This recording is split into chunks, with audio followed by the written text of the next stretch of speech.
The high-speed rail network between Ahmedabad and Mumbai has taken off. In fact, the Prime Minister Narendra Modi, along with Japanese Prime Minister Shinzo Abe, carried out the groundbreaking ceremony. They were part of it. And if you can show you, this is the prototype, this is a replica of this project, high-speed project. On my right, if you could, this is the Sabarmati railway station, metro station, and behind that is the HSR terminal. That's the high-speed railway terminal, the one in blue. That is the high-speed terminal.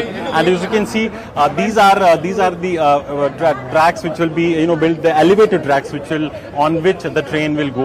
And now, as you can see, if we move, this is the Ahmedabad station which will come up. This is a prototype, this is a replica.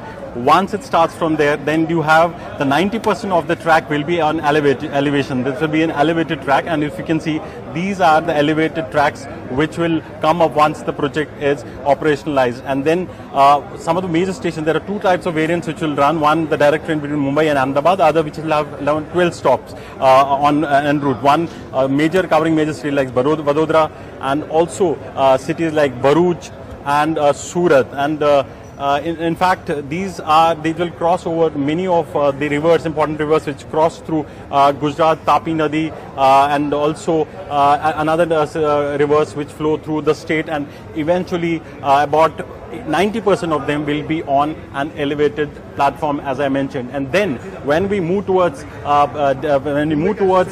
Bombay from Thane to Mumbai, about 8-kilometer undersea tunnel will be. This is the prototype of this tunnel.